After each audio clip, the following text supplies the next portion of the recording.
Hello, welcome back friends. Today I'll be doing a kabocha squash soup recipe. Now why have I chosen to do a recipe for a squash that I've never prepped or worked with before?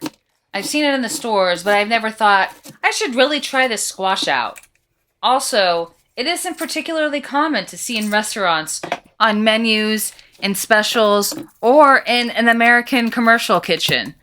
I've yet to see one in the back of house in Florida or in Virginia.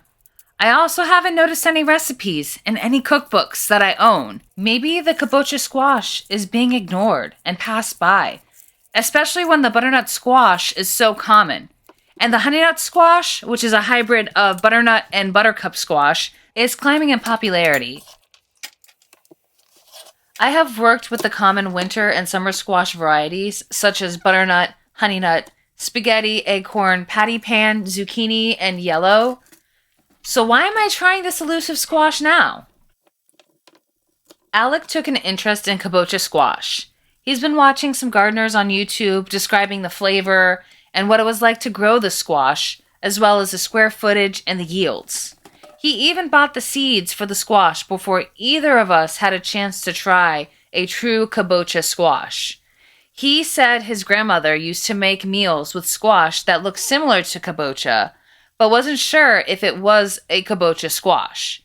He bought the squash a few days after receiving the seeds.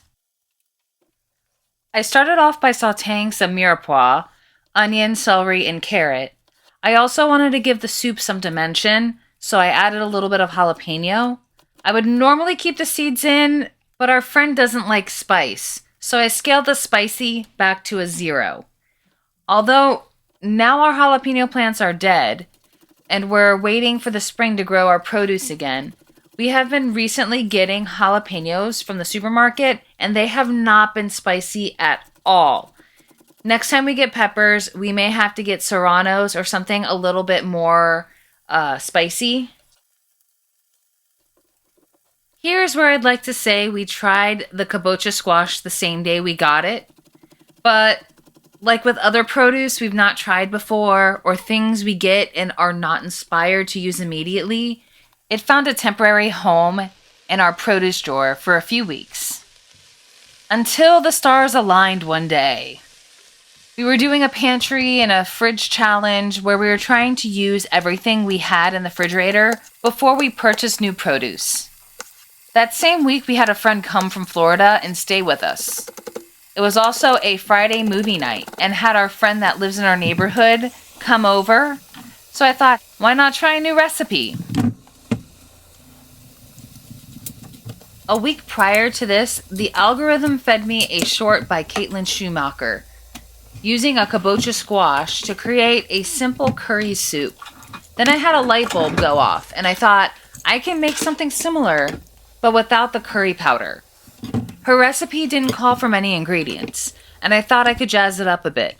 The key things I remembered and wanted to replicate in her short was that she used a can of coconut milk, and she used peeled, roasted kabocha squash. With those two ideas, I knew that I could achieve a bright and velvety soup. So being that I wanted to make a bright and velvety soup, I wanted to take the skin off the squash. When I was researching online, I saw that the skin of the kabocha squash was edible. The thing is, I wanted an orange soup, and I didn't know if I had roasted and pureed the skin, if the soup would still be bright orange or if it would turn a dull brown. Peeling was a challenge. Kabocha is definitely a deliciously difficult, dense dilemma. You've seen that I tried peeling it with a straight peeler, then I tried another peeler. I decided against using a peeler. I've lost many peelers from winter squash in the past, and I didn't plan on losing one today. I knew I wouldn't be able to peel the squash with a knife either. Just trying to take the top and bottom off to make it more stable was difficult. I even had a hard time cutting it into quarters. So I decided to roast it with the skin on, and once it was done and cooled, I would remove the skin then. While the squash is roasting, I add the garlic last to have them sweat and get a little caramelization before I add liquids. If you ever have a problem with burnt garlic, you're probably adding them too early to your pan, or your pan is too hot.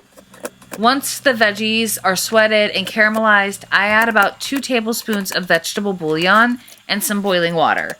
You don't have to add boiling water, you can use whatever temperature water you have.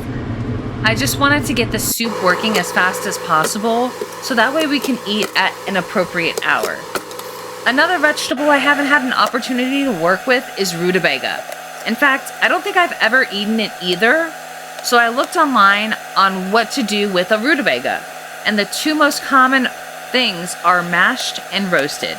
So I chose to do the latter and make rutabaga roasted croutons for the soup. Once the rutabaga was diced up, I seasoned it with salt, pepper, onion, and garlic powder. I put that in the oven, and I was shocked on how long it took to roast. It took over an hour at 425. I thought it would be comparable to potatoes, but it wasn't. It took a little bit longer than potatoes. While that was cooking, I baked off an artisan sourdough loaf that I had prepared the day before. Normally, I would let the bread rest and finish cooking and cooling once it came out of the oven.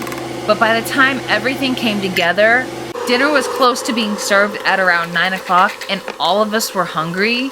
So I pureed the soup, sliced the bread, and all of us enjoyed the meal while we were watching the movie.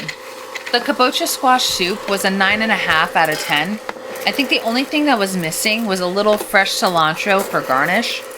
The next time I make kabocha soup, I'll leave the skin on and see how it tastes and see if it turns brown or green. Now that I've tried kabocha, I think it's a squash I won't shy away from if I see it at the grocery store. I also will look forward to growing it this year. Comment down below and let me know if you've tried this recipe or were inspired to try something new. Butter. Glorious butter. Oh, there's butter before you open that? This was an open one. Okay. But is there butter somewhere else? Yeah. Where? In the top, on top of the jalapenos. There's a bowl up there with butter. Bowl full of butter. The recipe called for softened butter, and I accidentally microwaved it too much. And then I put what was left of the stick in the bowl, because why not?